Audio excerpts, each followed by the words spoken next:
So it's the morning of day 5. Yesterday was absolutely epic. The views were just unbelievable.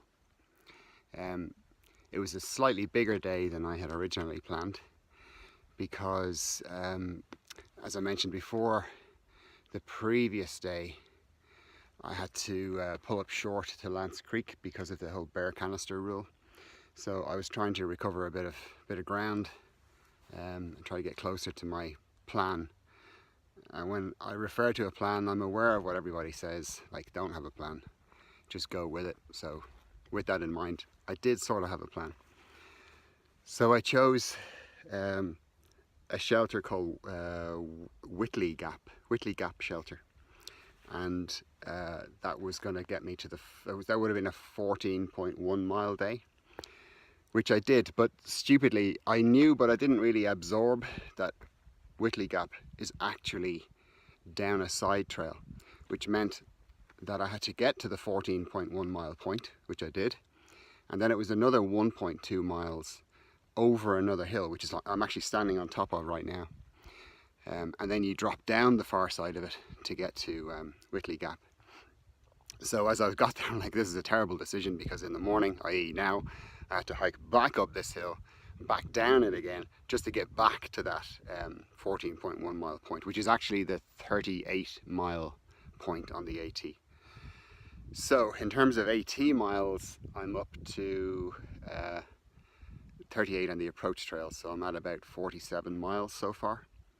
So I'm, in a sense, I'm glad I went to Whitey Gap. There were 3 guys down there and they were just brilliant. 2 guys walking together, Aaron and Scott. If you see this, you guys are great to talk to. Scott divulged a very personal piece of information which led to a great conversation. I'm not going to say what it was, but sort of, in a sense, I hope it's never helpful to me, but Scott, you know what I mean. So the other guy, Alex, was only 20 years old. Brilliant guy, really intelligent guy, great views on sort of life in general, has come through a load of crap, and I wish them well.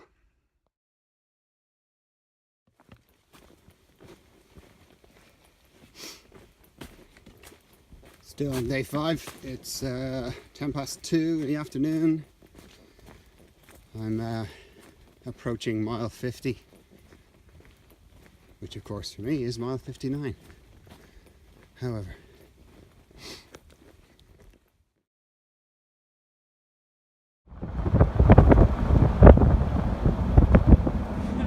he has no idea that he's just like made our day. Oh, this is beautiful.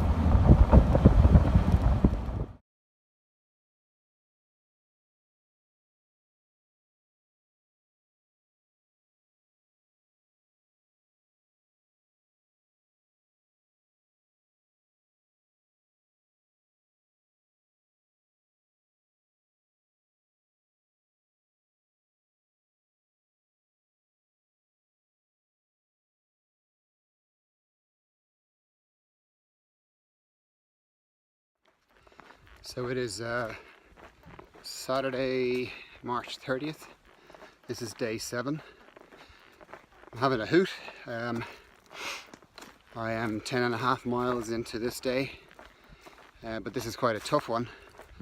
I've got 2 monster climbs ahead of me today. I have another 5 miles to go to get to a place called Muskrat Creek Shelter.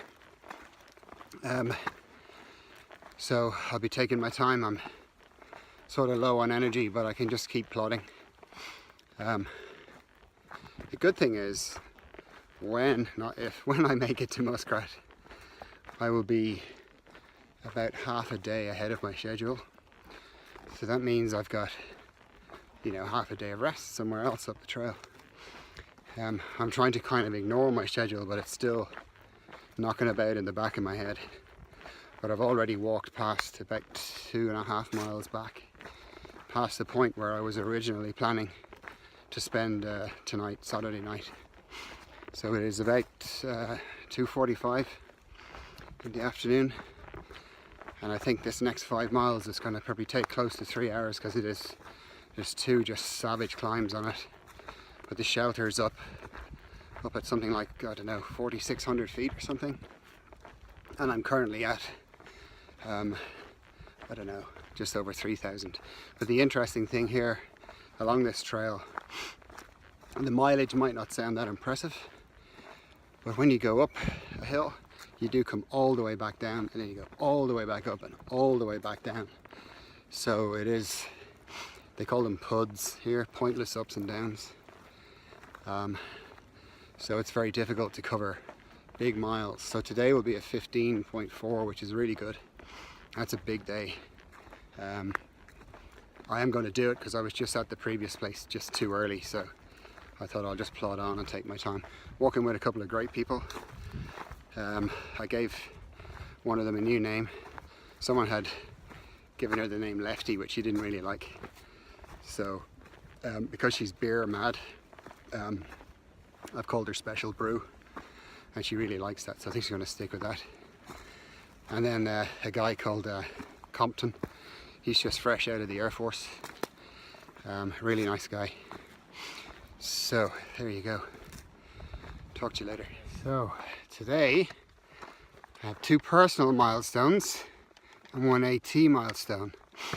So my personal ones are longest number of consecutive days on a hike and longest distance, 7, and I think we're going to hit 85 or something today. And the AT milestone is first border, Georgia, North Carolina, and this one's for Rachel.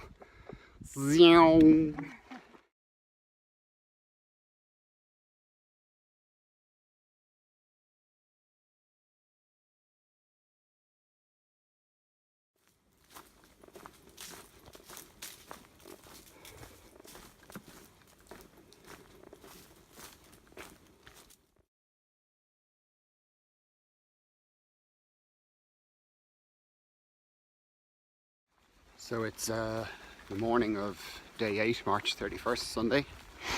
It's a lot colder this morning, and we were told by the ridge runner that this morning's temperature was going to be today's high, and it's actually going to plummet downwards right through today. We're in for a very cold night.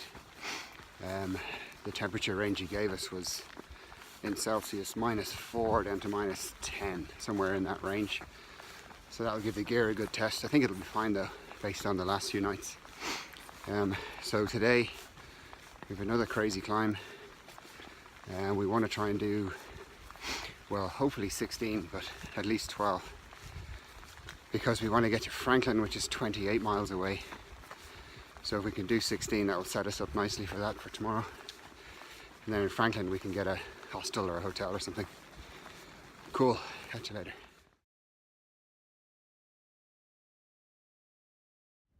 So I'm just coming down from Standing Indian Mountain, which was up somewhere around 5,400 feet.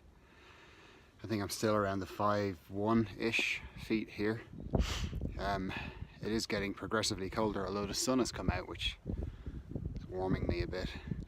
So I just found a little log to sit on.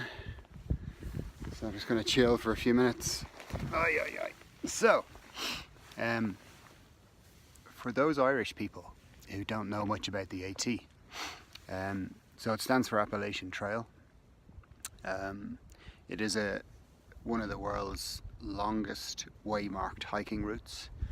It changes slightly each year when they close sections for revegetation or whatever, but this year it is 2,191 miles long, and it runs through 14 states in America, from Georgia in the south up to Maine in the north. Generally it takes, the really super fit guys can do it, 3 to 4 months, but generally it's sort of a 6-month undertaking. I'm hoping to do it in terms of the number of hiking days, something like 140, but within that I've got additional to that, I've got a number of days off scheduled, which are known on the trail as zeros. They have their own kind of lingo on the trail. So you have a 0 if you do no AT miles, and a Nero if you only do 4 or 5. It's basically a half day. So in addition to all those miles, you've got, you know, off trails down to water or down to shelters or into towns to get resupply. So my first sort of target, if you like, even though you're supposed to just go with it, but my first target is week 7, and that is to get to a town called Petersburg, and that's at mile 635. So my intention is to try and get up to about 100 miles per week on average. The start of the AT is very difficult, very severe ups and downs. So at the moment I'm averaging about 13, which is pretty good. It's actually slightly better than I'd hoped. I feel it though. So today I'm going to have a modest day. I'm probably going to lose touch with the 2 people that I've been walking with. They're actually behind me, but they're going to get it. I think they're going on a little further, but I think I need to stop. I think about 5 or 6 miles more, there's a shelter called Betty Creek, so I'm going to stay there and get hunkered down because the temperature is going to drop really low tonight, and then tomorrow do a similar distance, which is sort of 12-13 miles, and then camp again, and then the following day I'll only have that'll be a Nero. So I just have a few miles to get to a road where there's a shuttle bus, I believe, that takes me about 10 miles into a town called Franklin, North Carolina. And I'm going to have, I'm going to resupply there, find a place to stay the night, and hit the trail again the day after. And hopefully I'll be all replenished. So some other lingo. So I'm heading south to north, so I'm a northbounder, so I'm known as a nobo. The people that go towards the south are called sobos. There's others. There's leapfroggers and all this kind of stuff that kind of do things in a different order, and there's yo-yoers and various. As I learn them, I'll let you know what they are. But I'm loving it. Tonight will be a good test of all my gear. It's kind of what it's really all about, just braving the elements. It could get down to something like -10°C. Depending on exactly how exposed this shelter is. Haven't quite decided whether I want to be in the shelter or in my tent. If there's room in the shelter, I might just take it. So anyway, there you go. Catch you later.